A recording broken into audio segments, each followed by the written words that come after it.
കണ്ട ഒരാൾ അവിടെ ഓടി വന്നില്ല, അതിൻ്റെ ഒരു ഫാനാണ്. അയാൾ ഓടി വന്നിട്ട് പറഞ്ഞു, സാറേ തിയേറ്റർ തല്ലി പൊളിച്ചു, രമ്യ തിയേറ്റർ.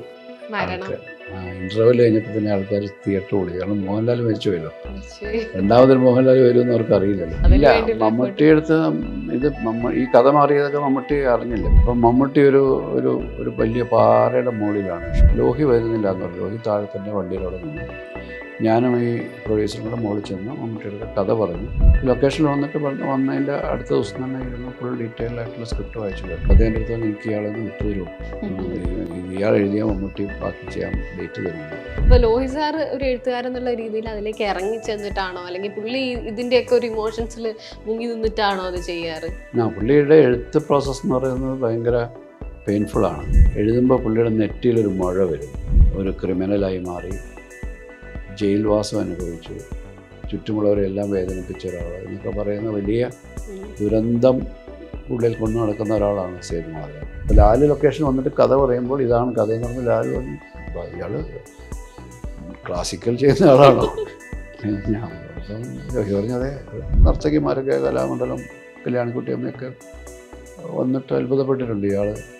എങ്ങനെ ചെയ്യുന്നു, ഇയാൾ ക്ലാസിക്കൽ പഠിച്ച ആളാണെന്ന് അവർ അത്ഭുതപ്പെട്ടിട്ടുണ്ട് സിനിമ കണ്ടു. ആ ഒരു ഉറക്കം ഞെട്ടി വരുമ്പോലെ, സ്വപ്നം കണ്ടു വരുമ്പോൾ ഉള്ള ഒരു ഇതൊക്കെ. അതെ അതെ, അത് ഒരു ഒരൊറ്റ അടിക്കാ കഥ എൻ്റെ അടുത്ത് പറയായിരുന്നു.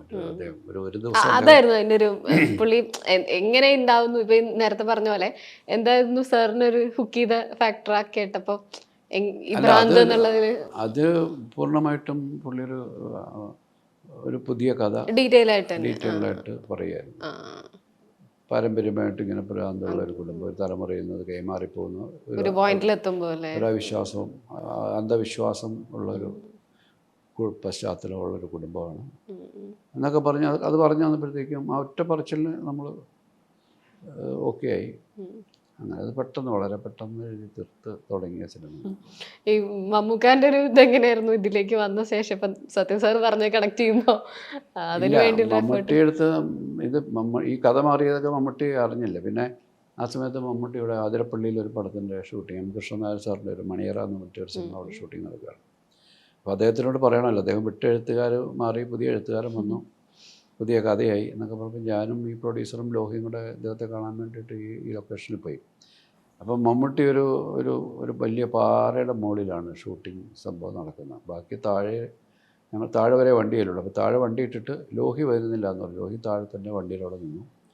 ഞാനും ഈ പ്രൊഡ്യൂസറും കൂടെ മുകളിൽ ചെന്ന് മമ്മൂട്ടിയുടെ അടുത്ത് കഥ പറഞ്ഞൊക്കെ ചോദിച്ചപ്പോൾ പുള്ളി അതിനകത്തുള്ള ചില കൺസേൺസൊക്കെ പറഞ്ഞു. അത് കഴിഞ്ഞിട്ട് കഥ ഇഷ്ടപ്പെട്ടു, പക്ഷേ അതിനകത്ത് ചില കല്യാണം കഴിച്ച ആളാകണോ, കുട്ടി വേണോ എന്നൊക്കെ പറഞ്ഞു. അപ്പോൾ നമ്മൾ അതൊക്കെയാണ് ഇതിനകത്ത് നമുക്ക് പിന്നീട് ഉപയോഗിക്കാൻ പറ്റുന്നൊരു സെൻറ്റിമെൻ്റൽ ഏരിയയും ഇമോഷണൽ ഏരിയയൊക്കെ അതാണ് എന്നൊക്കെ പറഞ്ഞു കഴിഞ്ഞപ്പോഴത്തേക്കും പുള്ളി ആരെ എഴുതിയെന്ന് ചോദിച്ചപ്പോൾ ഞാൻ പറഞ്ഞത് ആ നിൽക്കുന്ന ആളാണ്, എന്നിട്ട് താഴെ കാണാൻ പുള്ളിയെ. അപ്പോൾ പുള്ളി ദൂരം നിൽക്കുമ്പോൾ ഇയാളെ ഞാൻ എവിടെയോ കണ്ടിട്ടുണ്ടല്ലോ എന്ന് പറഞ്ഞു. അപ്പോൾ എനിക്കും അറിയത്തില്ല, എവിടെയോ ഞാൻ അയാളെ കണ്ടിട്ടുണ്ടെന്ന് പറഞ്ഞു, മാത്രം പറഞ്ഞു. പിന്നെ ആ ഷൂട്ടിംഗ് ലൊക്കേഷനിൽ വെച്ചിട്ടാണ് മമ്മൂട്ടി വന്നു കഴിഞ്ഞിട്ടാണ് അവിടെ വെച്ചിട്ടാണ് കഥ വായിച്ച് ഇതൊക്കെ ചെയ്തത്. ഞാൻ അന്ന് പറഞ്ഞൊരു ഔട്ട്ലൈനെ മമ്മൂട്ടിക്ക് അറിയാവുള്ളൂ. ഈ ലൊക്കേഷനിൽ വന്നിട്ട് വന്നതിൻ്റെ അടുത്ത ദിവസം തന്നെ ഇരുന്ന് ഫുൾ ഡീറ്റെയിൽ ആയിട്ടുള്ള സ്ക്രിപ്റ്റ് വായിച്ചു കേട്ടു. അങ്ങനെയാണ് മമ്മൂട്ടി ആ പ്രോജക്റ്റിനകത്തോട്ട് പൂർണ്ണമായിട്ട് ഇന്നാകുന്നത്. അപ്പോഴാണ് ഞാൻ മനസ്സിലാക്കുന്നത്, അതിന് മുമ്പൊരു പടം സലീം ചേർത്തല എഴുതിയൊരു പടമുണ്ട്, പൊട്ടും കുരവയെന്നോ അങ്ങനെ ഏതൊരു പേര് സിനിമയിലാണ്. അത് ആലപ്പി അഷ്റഫ് മറ്റോ ഡയറക്റ്റ് ചെയ്താന്ന് തോന്നുന്നു. ആ ലൊക്കേഷനിൽ അത് എഴുതിയിരുന്ന സലീം ചേർത്തല എന്ന് പറയുന്ന പുള്ളിയുടെ കൂടെ ഒരു അസിസ്റ്റ് ചെയ്യാൻ വേണ്ടി പോയിരുന്നു ലോഹി. നാടക പശ്ചാത്തലത്തിൽ നിന്നായതുകൊണ്ട് സലീം ചേർത്തലായിട്ടൊക്കെ പരിചയമുണ്ട്. അങ്ങനെ സലീം ചേർത്തല അദ്ദേഹത്തിൻ്റെ അസിസ്റ്റൻ്റായിട്ട് കൊണ്ടുപോയതാണ് എഴുത്തിൽ സഹായിക്കാൻ വേണ്ടിയിട്ട്. അപ്പം പിന്നീട് മമ്മൂട്ടി പല സീനുകളും അതിനകത്ത് കുറച്ച് ഉണ്ടായിരുന്ന ചില സീനുകളൊക്കെ മമ്മൂട്ടിക്ക് തൃപ്തികരമല്ലാതെ വന്നപ്പോൾ ലോഹിയെ കൊണ്ട് എഴുതിപ്പിച്ചു. മമ്മൂട്ടിയല്ല, ഇവർ തന്നെ സലീം ചേർത്തല ലോഹിക്ക് വിട്ടുകൊടുത്തു. ലോഹി അത് എഴുതി കൊണ്ടുവരുമ്പോഴത്തേക്കും മമ്മൂട്ടി അത് വായിക്കുമ്പോൾ മമ്മൂട്ടിക്ക് ഇത് കൊള്ളാം, ഇതാരും എഴുതിയെന്നൊക്കെ ചോദിച്ചിട്ട് അങ്ങനെ ലോഹിയെ കണ്ടിട്ടുണ്ട്. ആ പരിചയമാണ് പിന്നെ കണ്ടൊരു ഓർമ്മയുള്ളൂ. അപ്പം ഒരു എഴുത്തുകാരൻ്റെ സഹായിയായി നിൽക്കുന്ന ഒരാളെന്ന നിലയിൽ അതിൽ കൂടുതൽ ശ്രദ്ധിച്ചിട്ടുണ്ടാവില്ല. അതാണ് ഇയാളെ എവിടെയോ കണ്ടു എന്ന് പറയാൻ കഴിയും. പക്ഷേ ഈ സ്ക്രിപ്റ്റ് വായിച്ച ശേഷം മമ്മൂട്ടി പൂർണ്ണമായിട്ടും കൺവിൻസ്ഡായി. അപ്പോൾ മമ്മൂട്ടി അതിൻ്റെ പ്രൊഡ്യൂസറെ വിളിച്ചിട്ട് പറഞ്ഞു, നിങ്ങളുടെ ആ പടം നിന്നുപോയി, ഈ സ്ക്രിപ്റ്റിൻ്റെ പ്രശ്നങ്ങളൊക്കെ വെച്ച് നിന്നുപോയിരുന്നു. അതിൻ്റെ പ്രൊഡ്യൂസറെ വിളിച്ചിട്ട് പറഞ്ഞു, ബാക്കി അതിൻ്റെ കണ്ടിന്യൂ ചെയ്യണമെങ്കിൽ ബാക്കി സ്ക്രിപ്റ്റ് ഇയാൾ തന്നെ എഴുതണമെന്ന് പറഞ്ഞു. അപ്പോൾ ആ പ്രൊഡ്യൂസർ അവിടെ വന്ന് താമസമായി. അതെനിക്ക് പരിചയമുള്ള എൻ്റെ സുഹൃത്തായ പ്രൊഡ്യൂസറാണ്, ഈരാളി എന്ന് പറയും. അദ്ദേഹം അവിടെ നിൽക്കുകയാണ്. അപ്പോൾ അദ്ദേഹത്തിൻ്റെ അടുത്ത് പറഞ്ഞു, എനിക്ക് ഇയാളെ ഒന്ന് വിട്ടു തരുമോ, ഇയാൾ എഴുതിയാൽ മമ്മൂട്ടി ബാക്കി ചെയ്യാൻ ഡേറ്റ് തരും എന്ന് പറഞ്ഞു. അപ്പോൾ ഞാൻ പറഞ്ഞത് ഇപ്പം ഈ ഷൂട്ട് കഴിയാതെ വിടാൻ പറ്റത്തില്ല, കാരണം ലോഹി നമുക്കൊരു എഴുത്തുകാരൻ കൂടെ എപ്പോഴും വേണം. എനിക്ക് അങ്ങനെ ലൊക്കേഷനിൽ ഒരാളുള്ളത് നമുക്ക് എന്തെങ്കിലും പെട്ടെന്നൊരു മാറ്റങ്ങളോ കാര്യങ്ങളോ കറക്ഷൻസിനോ ആർട്ടിസ്റ്റുകൾ തന്നെ ചില ഡയലോഗ്സൊക്കെ അങ്ങോട്ടും ഇങ്ങോട്ടൊക്കെ മാറ്റമെന്നൊക്കെ പറഞ്ഞു, അല്ലെങ്കിൽ ഒരു മോഡിഫിക്കേഷൻസ് ഒക്കെ ചോദിക്കുകയാണെങ്കിൽ റൈറ്റർ ഉള്ളത് നല്ലതാണല്ലോ. അപ്പോൾ ഞാൻ ഷൂട്ടിങ് കഴിഞ്ഞിട്ട് വിടാമെന്ന് പറഞ്ഞു. അങ്ങനെയാണ് അത് കഴിഞ്ഞ് പിന്നെ പോയി ലോഹി അത് ചെയ്ത് കൊടുത്തു എന്നാണ് എനിക്ക് തോന്നുന്നത്. ഇത് എഴുതാപ്പുറവും രാരീരും ഒക്കെ നമ്മൾ പറഞ്ഞൊരു വിഷമം അല്ലെ ഒരു ട്രാജഡി അവശേഷിപ്പിക്കുന്ന കിരീടത്തിലും ചെങ്കോലിലും സതയത്തിലും ഒക്കെ കണ്ടിന്യൂസ് സാർ അങ്ങനെ ചെയ്തിട്ടുണ്ട്. ചെങ്കോലിലല്ലേ സേതുമാധവൻ പറയുന്നത് എന്ത് ശരിയാവും, എല്ലാം ശരിയാവും എന്ന് പറയുമ്പോൾ എന്താ ശരിയാവുക എന്ന് ചോദിക്കുന്ന പോലെ സാർ എപ്പോഴും അങ്ങനെ ഒരു ശുഭപര്യവസായി അല്ല ജീവിതം എപ്പോഴും എന്നുള്ള, അല്ലെ അങ്ങനെ ജീവിച്ച മനുഷ്യരോട് ചേർന്ന് നിന്നിട്ടാണ് ഈ കഥകളൊക്കെ തോന്നിയിട്ടുള്ളത്. എപ്പോഴും സിനിമയിലെല്ലാം നല്ലതാണ് എന്ന് പറയുന്നതിൻ്റെ നേരെ വിപരീതമാണ് ചെയ്തിട്ടുള്ളത്. അങ്ങനെ ചെയ്യുമ്പോൾ നമ്മളെ അത് ഹോണ്ട് ചെയ്യും, നമ്മൾ തുടരെ ഇങ്ങനെയുള്ള കഥകളിലൂടെ ഇങ്ങനെ സഞ്ചരിക്കുമ്പോൾ. ഇല്ല, നമ്മളത് എന്ന് വെച്ചാൽ എൻ്റെ ഒരു എനിക്ക് ഏറ്റവും കൂടുതൽ നന്നായിട്ട് അതിനെ എൻ്റെ സ്ട്രെങ്ത് എന്ന് പറയുന്നത് അത്തരം ഇമോഷണൽ ഡ്രാമാസ് ഹാൻഡിൽ ചെയ്യുന്നത്. അത് തനിയാവർത്തനത്തിലാണ് ഞാൻ തിരിച്ചറിയുന്നത്. അപ്പോൾ അത് ചെയ്യാൻ എനിക്കൊരു പ്രത്യേക ഒരു എന്താണ്, എനിക്ക് നന്നായി ചെയ്യാൻ കഴിയുന്നു എന്നുള്ളത് കൊണ്ട് അത് ഞാൻ കൂടുതൽ നന്നായിട്ട് വീണ്ടും ആവർത്തിക്കാറുണ്ട്. അതിന് ഇപ്പോൾ ലോഹി സാർ ഒരു എഴുത്തുകാരൻ എന്നുള്ള രീതിയിൽ അതിലേക്ക് ഇറങ്ങി ചെന്നിട്ടാണോ, അല്ലെങ്കിൽ പുള്ളി ഇതിൻ്റെയൊക്കെ ഒരു ഇമോഷൻസിൽ മുങ്ങി നിന്നിട്ടാണോ അത് ചെയ്യാറ്? പുള്ളിയുടെ എഴുത്ത് പ്രോസസ്സ് എന്ന് പറയുന്നത് ഭയങ്കര പെയിൻഫുള്ളാണ്. പുള്ളി ഫിസിക്കലിയും മെൻ്റലിയും വല്ലാതെ ടോർച്ചേർഡ് ആകുന്നുണ്ട് സ്വയം. പുള്ളി ഇങ്ങനെ എഴുതുമ്പോൾ പുള്ളിയുടെ നെറ്റിയിലൊരു മുഴ വരും. അതെപ്പോഴുമാണ് പുള്ളിയുടെ തലയിൽ ഇങ്ങനെ കെട്ടി കർച്ചീഫ് വലിച്ചു മുറുകി കെട്ടിയിട്ടാണ് എഴുതുന്ന ഒരു ഘട്ടം കഴിയുമ്പോഴത്തേക്കും പുള്ളി അടച്ചിട്ട മുറിയിലായിരിക്കും എഴുതുന്നത്. എഴുതുമ്പോൾ പുള്ളി ഡയലോഗ്സൊക്കെ പുള്ളി തന്നെ പറഞ്ഞ് ഇനാക്ട് ചെയ്തൊക്കെയാണ് ചെയ്യുന്നത്. ഞങ്ങളൊക്കെ ചില സമയത്ത് ഒളിഞ്ഞു നോക്കുന്നത്, കാരണം പുള്ളി ഒറ്റയ്ക്ക് നിന്ന് മുറിക്കകത്ത് കണ്ണാടിയുടെ മുമ്പിലൊക്കെ പോയി ഡയലോഗ് പറഞ്ഞ് ദേഷ്യപ്പെടുക, ചിരിക്കുക, കരയുക, അതൊക്കെ നടക്കുന്നുണ്ട്. അപ്പോൾ അത്രമാത്രം പുള്ളി ഇൻവോൾവാണ് എഴുത്തിലൊരു പുള്ളിയുടെ കഥ. പുള്ളിക്കൊരു പൂർണ്ണമായൊരു വൺ ലൈൻ എഴുതിയിട്ട് ആദ്യമധ്യാന്തവും അതിൻ്റെ ഒരു കഥയുടെ ഘടന രൂപപ്പെടുത്തിയിട്ട് എഴുതാൻ പറ്റത്തില്ല. അതൊരു നാച്ചുറൽ ഗ്രോത്ത് ഉണ്ടാവണം കഥയ്ക്ക്, കഥാപാത്രങ്ങൾക്ക്. അങ്ങനെയാണ് എഴുതുന്നത്. അല്ലാതെ തുടക്കം എവിടെയാണ്, മധ്യഭാഗം എവിടെയാണ്, പര്യവസാനം എവിടെയാണെന്നും പറയുന്നൊരു തീരുമാനം ഇല്ല. എഴുതി തുടങ്ങിയാണ്. എഴുതുമ്പോൾ ഒരു അടിസ്ഥാനമായ ഒരു തോട്ട് മാത്രമായിരിക്കും ഉണ്ടാകുന്നത്. ആ തോട്ടിൽ നിന്നും എഴുതി തുടങ്ങാണ്. അത് സ്വാഭാവികമായിട്ടും വളരുകയാണ്. കഥാപാത്രങ്ങൾ കഥയെ മുന്നോട്ട് കൊണ്ടുപോവുകയാണ്. അത് പുള്ളി ഇങ്ങനെ കണ്ടു നിൽക്കുകയാണ്. ആ കഥാപാത്രങ്ങളുടെ പുറകെ പുള്ളി സഞ്ചരിക്കുകയാണ്. അങ്ങനെയാണ് അത് സാധാരണ ഒരു എഴുത്തുകാരനും അല്ലെങ്കിൽ സാധാരണ ഒരാൾക്കും പറയാൻ മനസ്സിലാകുന്നൊരു കാര്യമല്ല. അതൊരു ട്രാവലാണ്, ഒരു ഇമോഷണലി ഇമ്മേഴ്സ്ഡ് ആയിട്ടുള്ളൊരു ട്രാവലാണ്.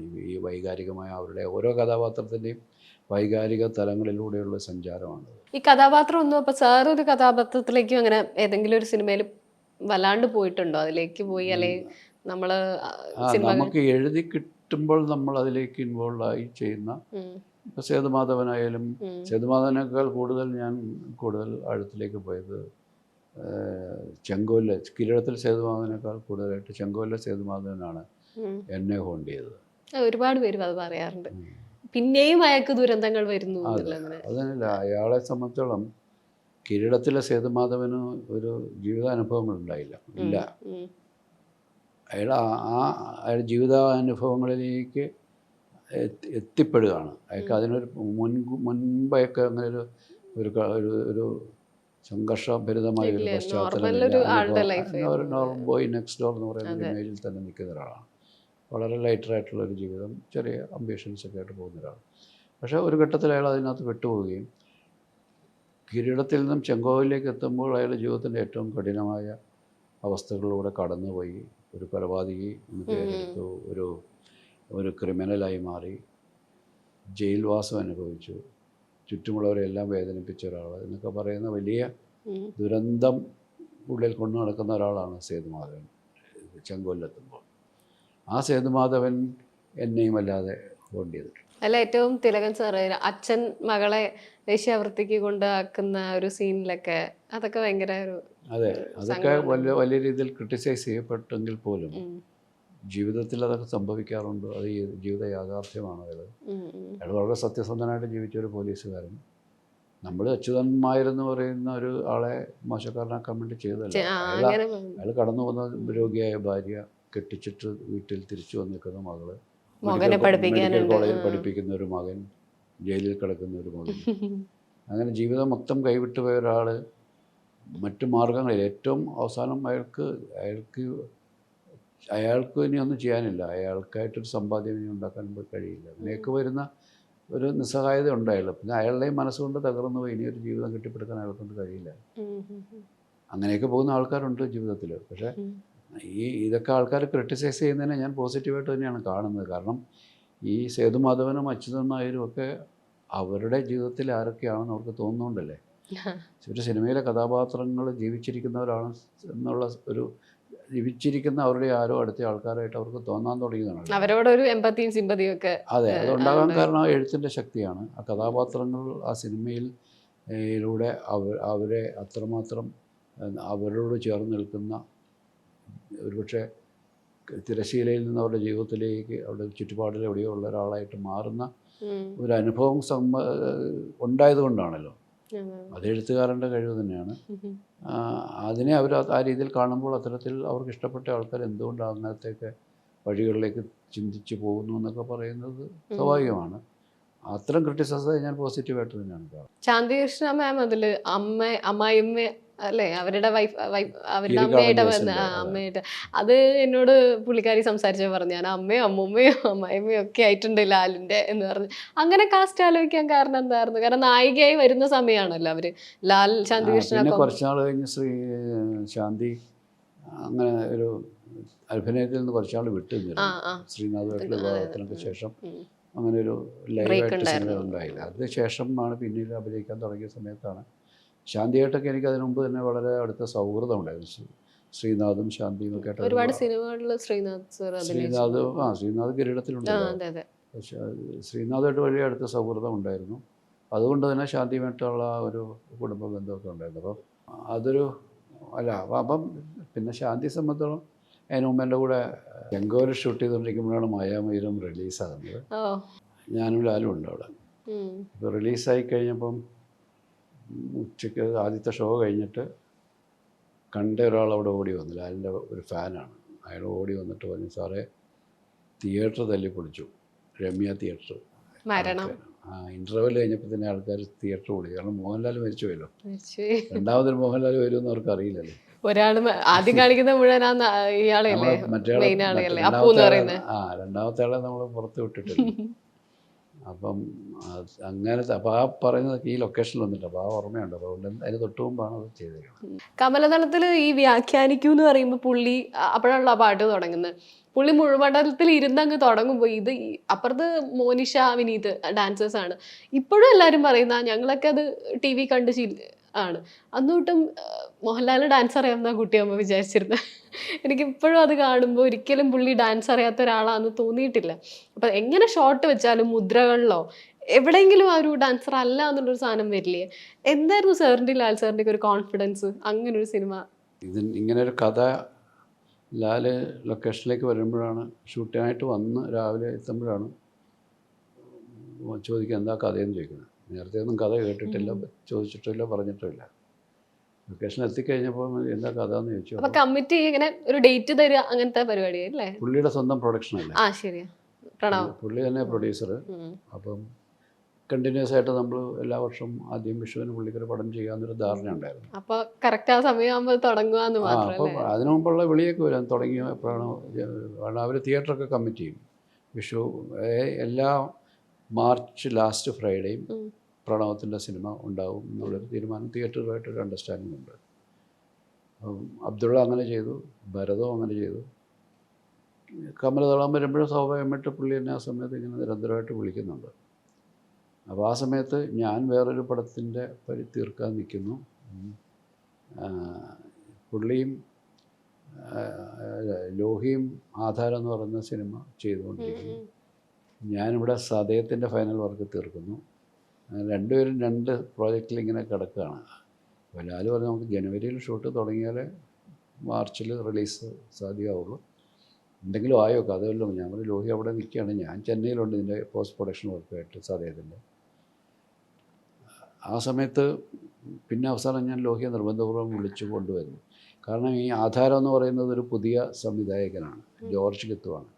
ആധാരം ഞാൻ ചെയ്യാൻ വേണ്ടിയിട്ട് എൻ്റെ മേൽ വലിയ പ്രഷർ ഉണ്ടായതാണ്. ഞാൻ ആ സമയത്ത് 2 സിനിമ ഒരുമിച്ച് ചെയ്തുകൊണ്ടിരിക്കുന്നത്, സാന്ത്വനവും സതയവും. പാരലി എന്ന് വെച്ചാൽ ഒരു ഷെഡ്യൂൾ ഇത് ചെയ്യും, അത് കഴിഞ്ഞ് മറ്റേ ഷെഡ്യൂൾ രണ്ട് എൻ്റെ സിനിമകൾ. സതയത്തിൻ്റെ ഒരു ഷെഡ്യൂൾ കഴിഞ്ഞിട്ട് ഞാൻ സാന്ത്വനം തുടങ്ങി, സാന്ത്വനത്തിൻ്റെ ഒരു ഷെഡ്യൂൾ കഴിഞ്ഞിട്ട് പിന്നെ സതയം ചെയ്തു, അത് കഴിഞ്ഞിട്ട് വീണ്ടും സാന്ത്വനം ചെയ്തു. അങ്ങനെ ചെയ്തുകൊണ്ടിരിക്കുന്ന സമയത്ത് അത് കഴിഞ്ഞാൽ ഒരെണ്ണത്തിൻ്റെ പോസ്റ്റ് പ്രൊഡക്ഷൻ ചെയ്ത് അത് റിലീസ് ചെയ്തു, രണ്ടാമത്തിൻ്റെ പോസ്റ്റ് പ്രൊഡക്ഷൻ നിൽക്കുന്നു. അപ്പോൾ ആ സാന്ത്വനം ഞാൻ ആലുവയിൽ ഷൂട്ട് ചെയ്തുകൊണ്ടിരിക്കുമ്പോഴത്തേക്കും ലോഹിയും കൈതപ്പുറവും കിരീടമുണ്ണിയും മുരളിയും കൂടെ അവിടെ വന്നു. അവർ വന്ന് ഇങ്ങനെ അവിടെ താമസിക്കുക, എന്നെ ഇങ്ങനെ പ്രഷർ ചെയ്യുകയാണ്, ഇത് ആധാരം തുടങ്ങണം ചെയ്യണം എന്നൊക്കെ. ഈ 2 പടവും ഇങ്ങനെ പാരലി പോയിക്കൊണ്ടിരിക്കുകയാണ്. അത് കഴിഞ്ഞാൽ പ്രണവത്തിൻ്റെ ഡേറ്റാണ് ജനുവരി തൊട്ട് തുടങ്ങേണ്ടത്. അത് ഞാനും ലോഹി കൂടെ പോകേണ്ടതാണ്. അപ്പോൾ ഇത് ഞാനിപ്പോൾ അതിനെ കയറി കമ്മിറ്റ് ചെയ്താൽ പ്രശ്നമാവും എന്ന് പറഞ്ഞു. അപ്പോൾ അവർ പറ്റത്തില്ല, അവിടെ പോകാതെ താമസമായി, 2-3 ദിവസം അവരവിടെ താമസമായി. എന്നിട്ട് ഇങ്ങനെ എന്നെ കിട്ടുന്ന ഗ്യാപ്പിലൊക്കെ ഇന്ന് പ്രഷറാണ്. അവസാനം ഞാൻ പറയും ഒരു കാര്യം ചെയ്യും, വേറൊരു ഡയറക്ടറെ വെച്ച് നിങ്ങൾ ചെയ്യുന്നു. ഞാൻ കുറേ ഡയറക്ടേഴ്സിൻ്റെ പേര് പറഞ്ഞു, അതൊന്നും അവർക്ക് താല്പര്യമില്ല. അങ്ങനെ അവസാനം ഞാൻ പറഞ്ഞു അങ്ങനെ ഒരു പുതിയ ആളെ പരീക്ഷിക്കും, എന്തായാലും ലോഹിയുടെ സ്ക്രിപ്റ്റല്ലേ അപ്പോൾ അതിനകത്ത്. അങ്ങനെ എൻ്റെ നിർബന്ധത്തിന് വഴങ്ങിയാണ് ഞാനാണ് സജസ്റ്റ് ചെയ്യുന്നത് ജോർജ് കിത്തുവിനെ. കിത്തു ഭരതേട്ടൻ്റെ കൂടെയൊക്കെ വർക്ക് ചെയ്തുകൊണ്ടിരുന്നത് കൊണ്ട് ലോഹിക്ക് അറിയാം, അമരമൊക്കെ ചെയ്തുള്ള പരിചയത്തിൽ അറിയാം, മുരളിക്കും അറിയാം, എല്ലാവർക്കും അറിയാം കിത്തുവിന്. പക്ഷെ കിത്തുവിന് പേഴ്സണലി ഒരു കോൺഫിഡൻസ് ഉണ്ടായിട്ടില്ല. എന്നെക്കാളും സീനിയറായി അസോസിയേറ്റായിട്ട് വർക്ക് ചെയ്ത ആളാണെങ്കിൽ പോലും കിത്തുവിനൊരു ഇൻസ്റ്റിറ്റ്യൂട്ടിൽ നിന്നൊക്കെ വന്നയാളാണ്, അടയാർ ഇൻസ്റ്റിറ്റ്യൂട്ടൊക്കെ പഠിച്ച ആളാണ്.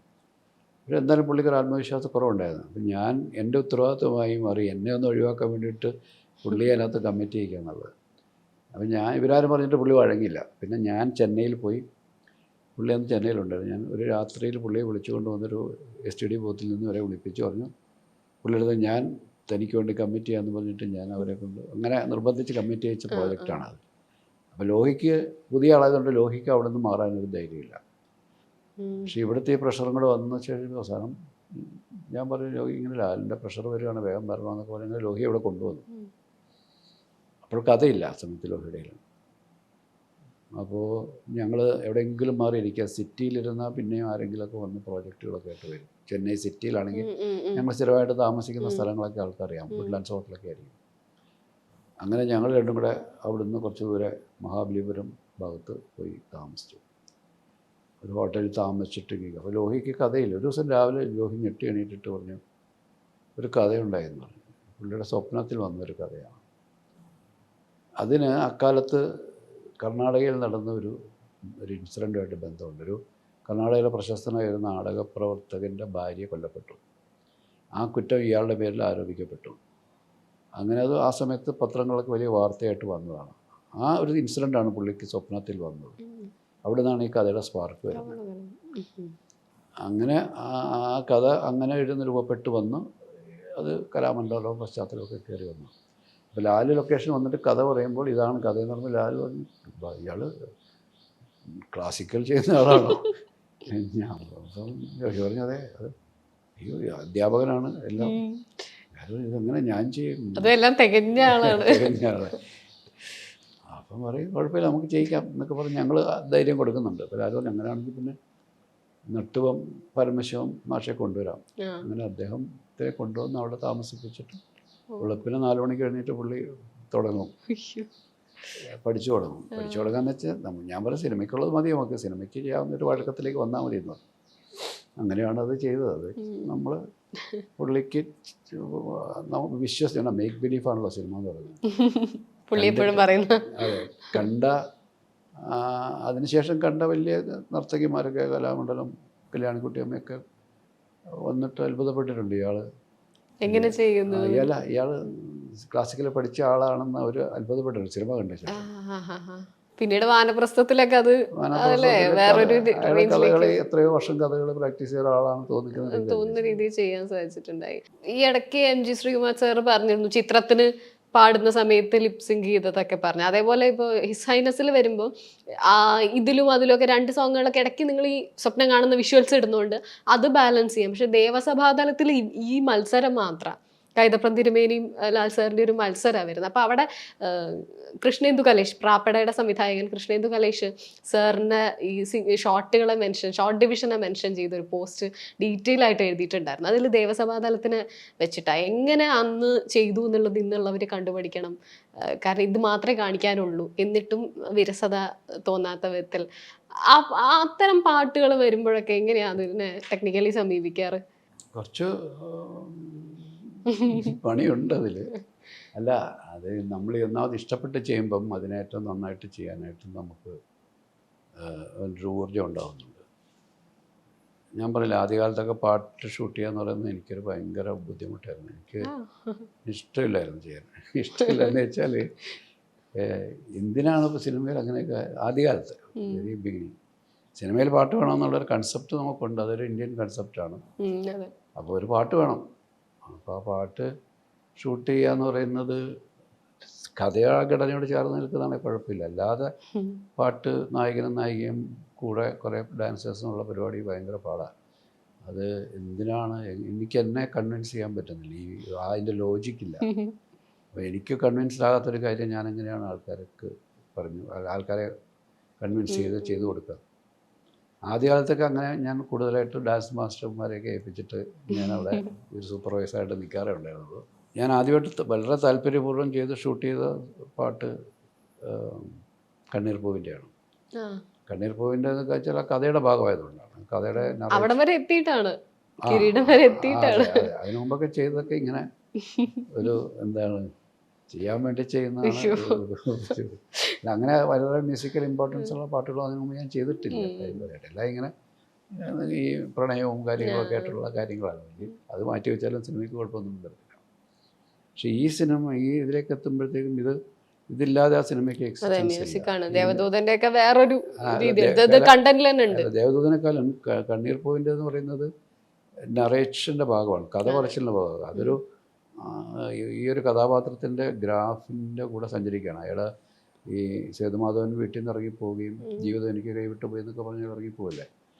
ആ പോയി കഴിഞ്ഞിട്ടുള്ള അയാളുടെ ജീവിതം എന്താണ്, അയാൾ പോയി കഴിയുമ്പോഴുള്ള അയാളുടെ മാതാപിതാക്കളുടെ വീട്ടുകാരുടെയൊക്കെ അവസ്ഥ എന്താണ്, ഇതൊക്കെ പറ്റിയുള്ളൊരു ചിന്തയാണ് അതിലേക്ക് നമ്മൾ വർക്ക് ചെയ്യാൻ ഉദ്ദേശിച്ചത്. പാർവതിയുടെ ക്യാരക്ടർ കല്യാണം കഴിഞ്ഞ് പോകുന്ന അതെല്ലാം കൂടെ ഇയാളുടെ ജീവിതത്തിന് വന്ന മാറ്റങ്ങളുണ്ട്. ഈ മാറ്റങ്ങൾ നമുക്ക് സീനുകളിലൂടെ പറയാൻ അത്രയും ഡീറ്റെയിലിംഗ് ആയിട്ട് ചെയ്യാൻ പറ്റത്തില്ല.